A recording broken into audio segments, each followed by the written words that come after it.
Could the Texans' rough recent history benefit them on Sunday in Cincinnati? Plus, the Bengals are going to lose one of their biggest strengths. Joe Burrow has some stuff to say about CJ Stroud. And can I at least just get one? How about one? Let's go inside the locker room.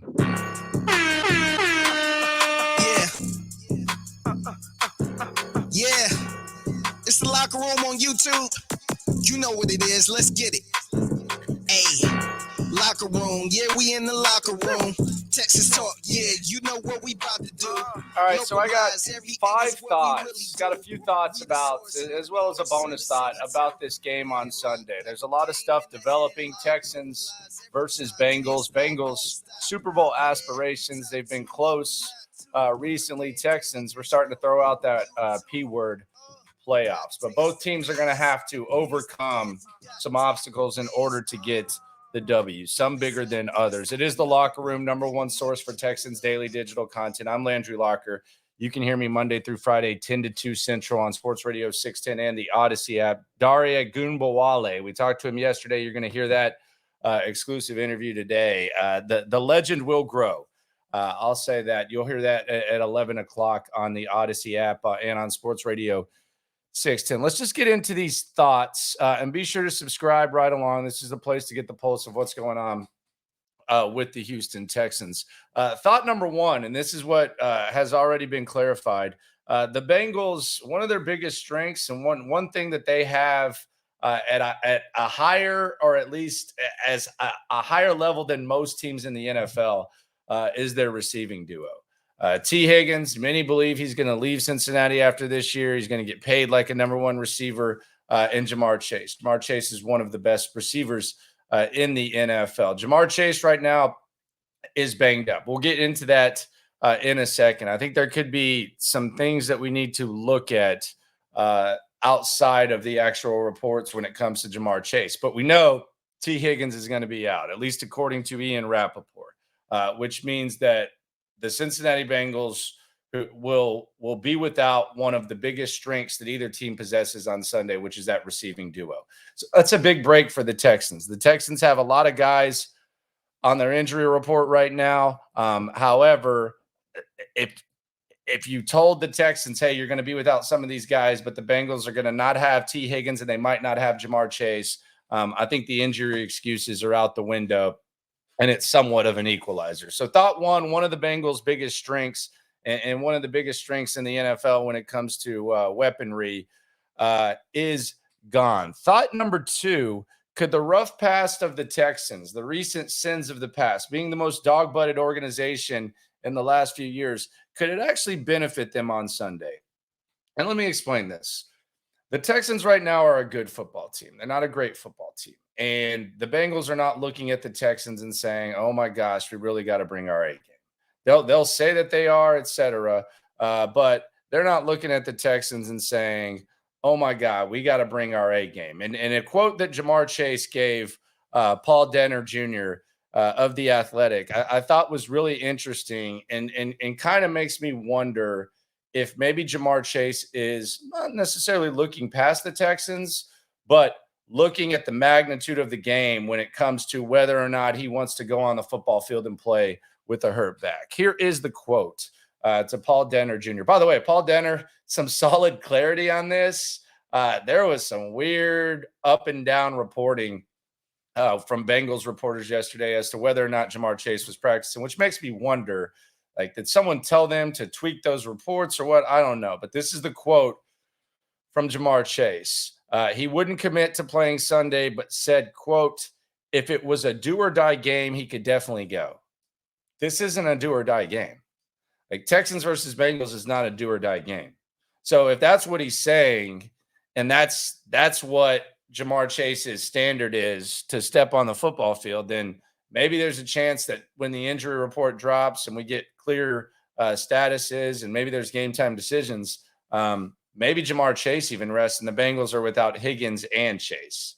Because that makes me wonder. Because this damn sure isn't a do or die game for them. They've been in AFC championship games.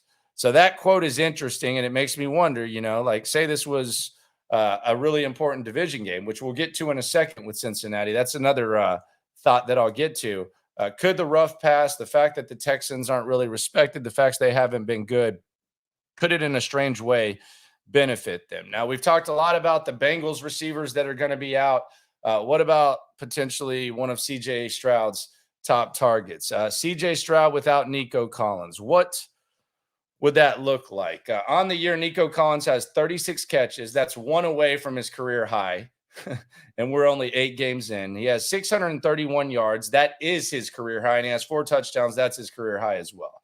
So it goes without saying that Nico Collins is having the best year of his career. Is he the best receiver on the Texans?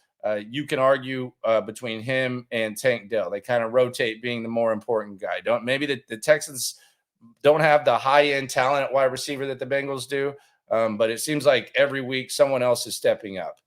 So CJ Stroud without Nico Collins, what does that look like? The interesting thing for me on this is that we've seen, and this is insane, we've seen CJ Stroud without the highest paid left tackle in the league, Laramie Tunsil, multiple times. We've seen him without Titus Howard, one of the highest paid right tackles, although he plays guard now. We've seen him with 5 different centers. We've seen the current starting tackle miss a game. We've seen every offensive lineman, for the most part, miss a game.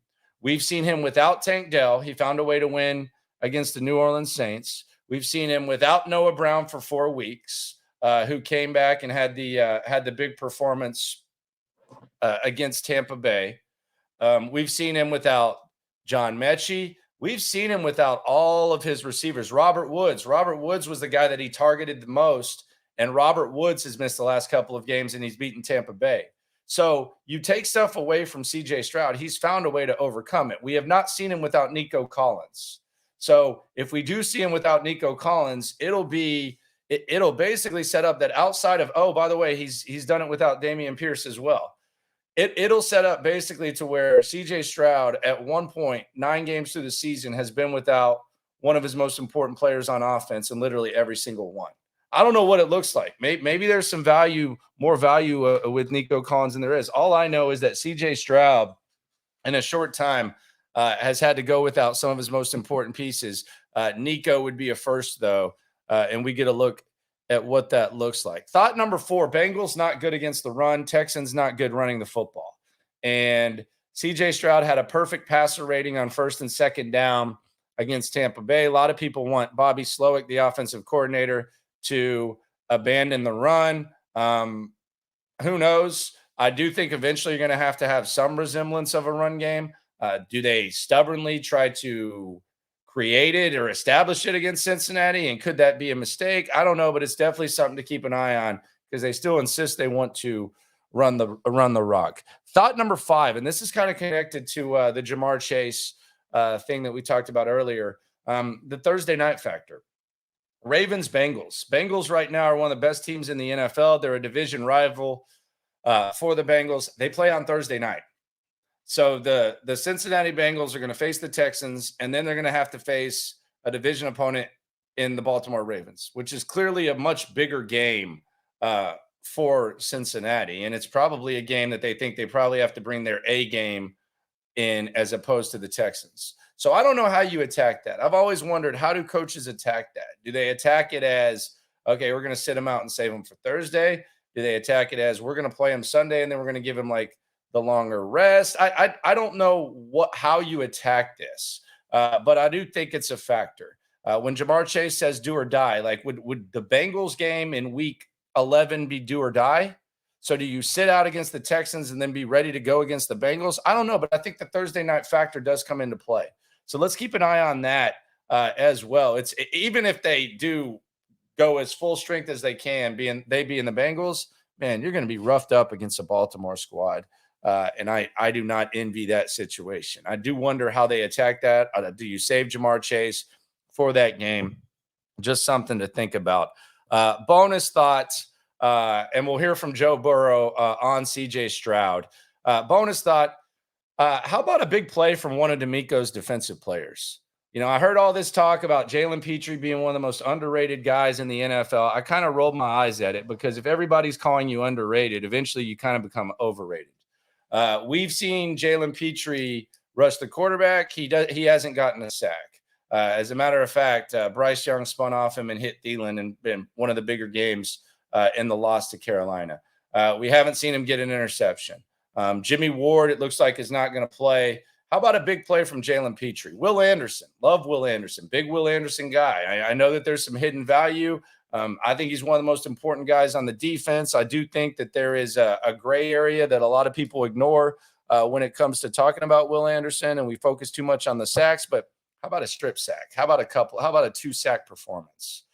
When you're playing one of the better teams in the league, you're going to need guys on defense to make big plays. The Chiefs don't have as many rings as they do without Chris Jones. Frank Clark made big plays for the Chiefs. I'm not saying the Texans are the Chiefs. What I'm saying is we've hyped up Jalen Petrie. We've gassed up Will Anderson. How about a big play in a big game? Is it too much to ask for, or do I got to wait for the advanced stats for me to understand the value? I'm tired of that. I want to see a big play, a big game-turning type of play. I don't think it's too much to ask for. I would love to see it.